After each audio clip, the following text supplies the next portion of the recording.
How do you approach a situation where a dedicated team member stumbles upon sensitive salary information, leaving them feeling undervalued and disheartened? At the mid-sized company where I serve as a controller, it's a delicate and maddening scenario. After 2 years of persistent effort, I finally convinced the owner to hire staff for the finance department.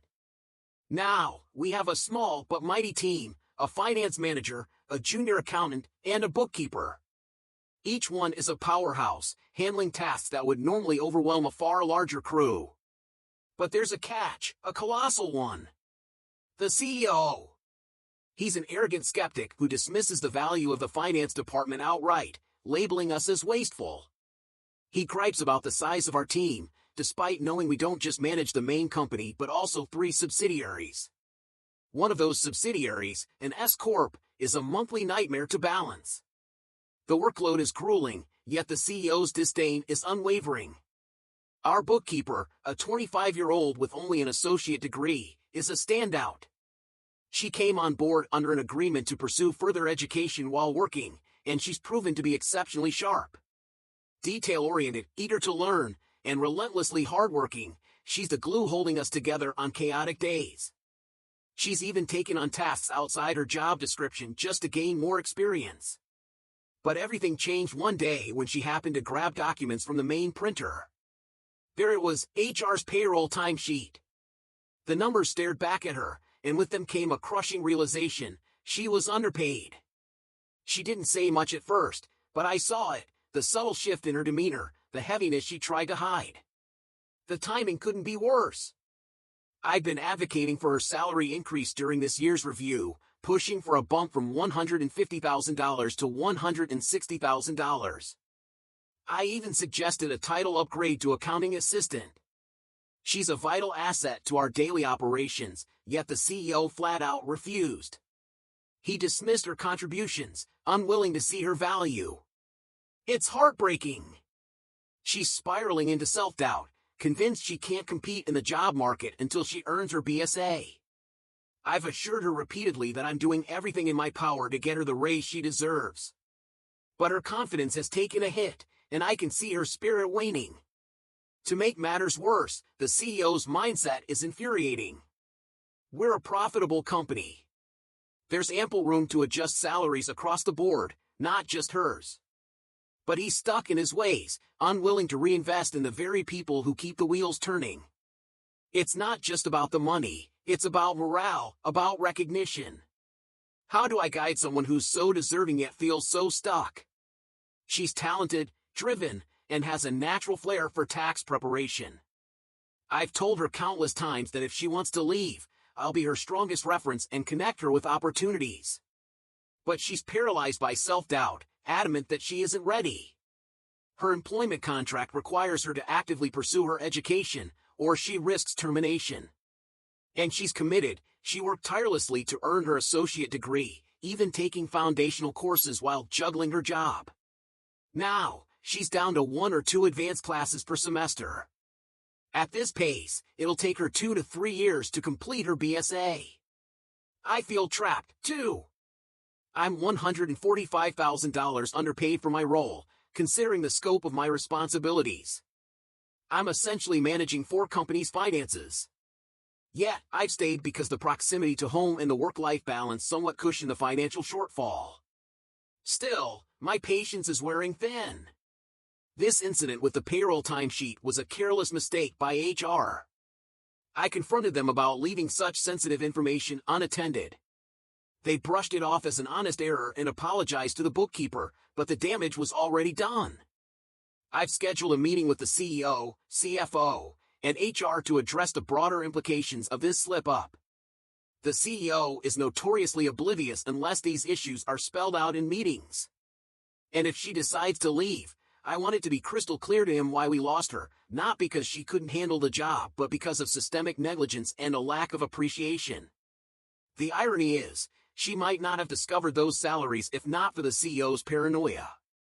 Our bookkeeper isn't privy to individual payroll details. Her view is limited to total payroll expenses.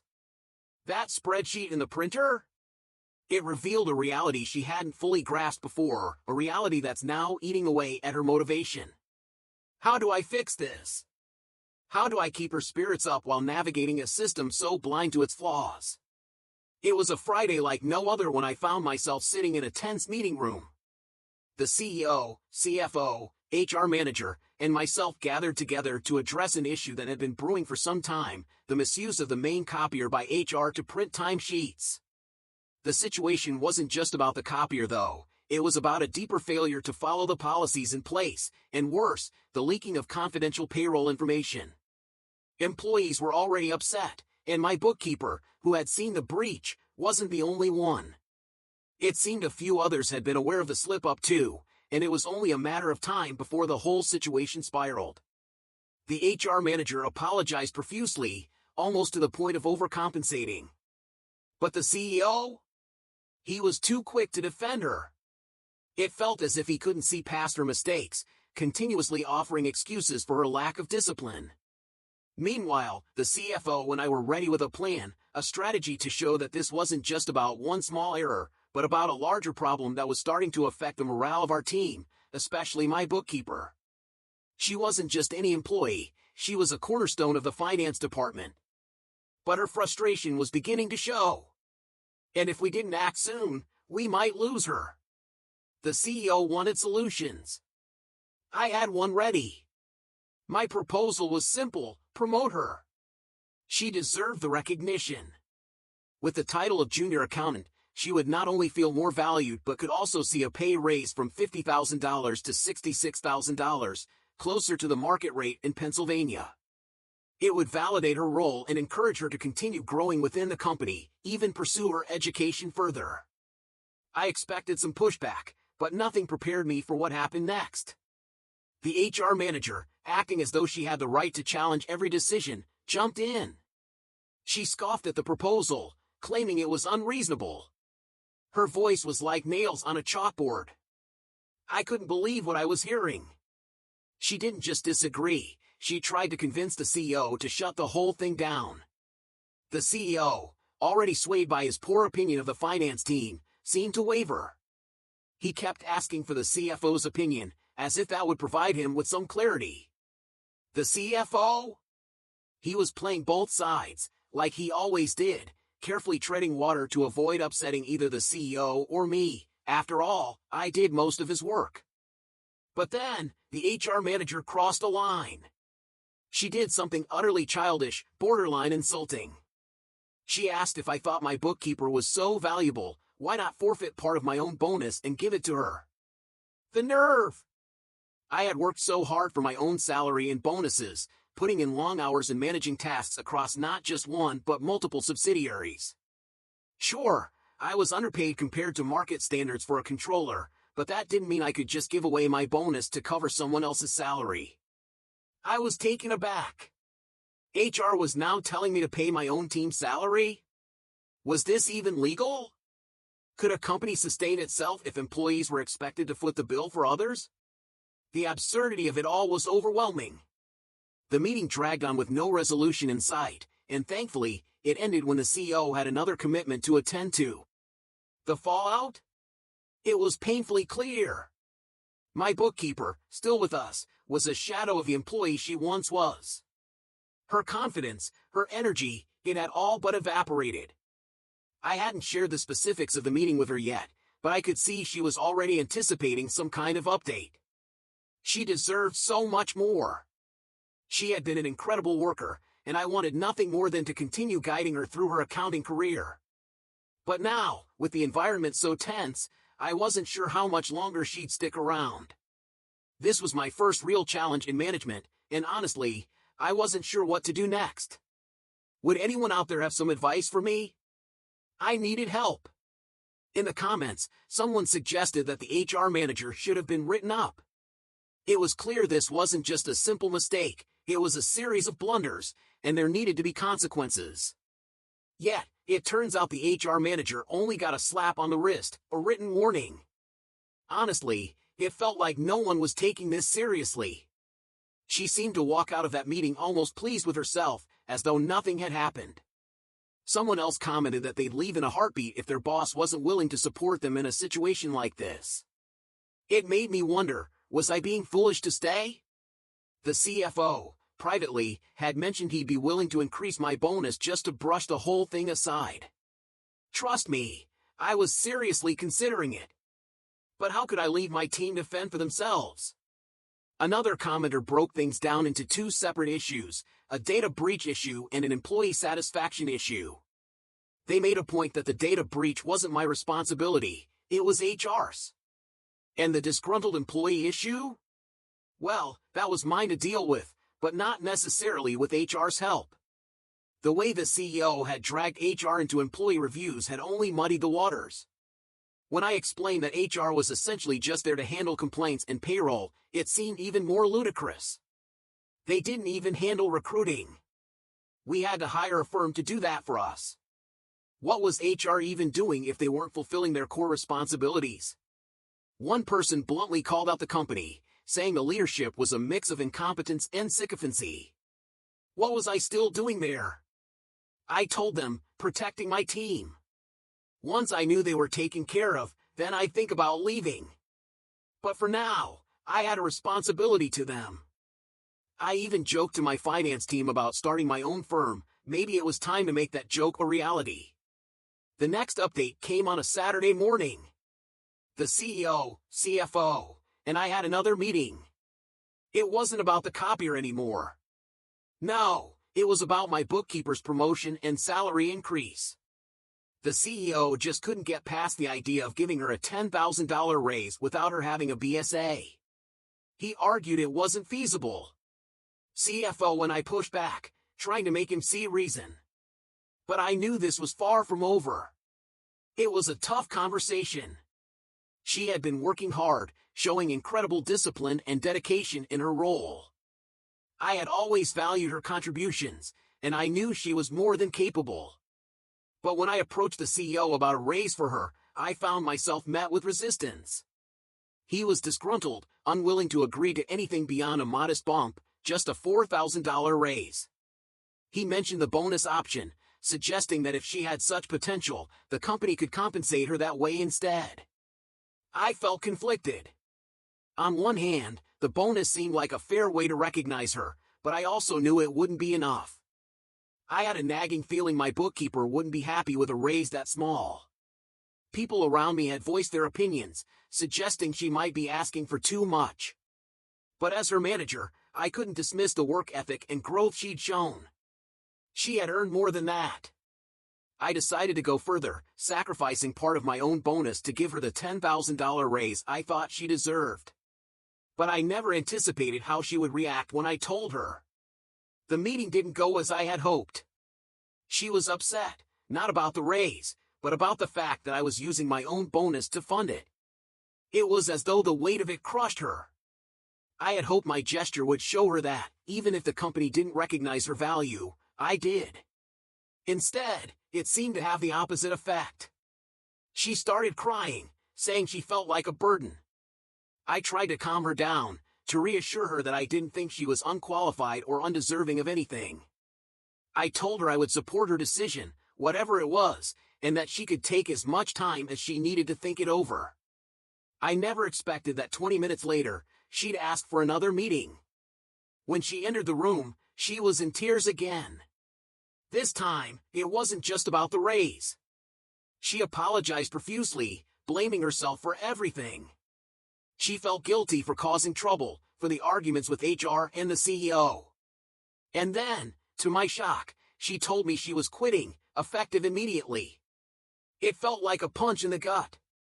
I tried to calm her, telling her I didn't blame her and that I wasn't giving up on her. But it was too late. She left, and I was left staring at the door. The last thing she asked me for was help revising her CV. She wanted me to reach out to my network. Of course, I said I would. But as I sit here, writing this, I can't shake the feeling that I failed her. I'm exhausted, physically and emotionally.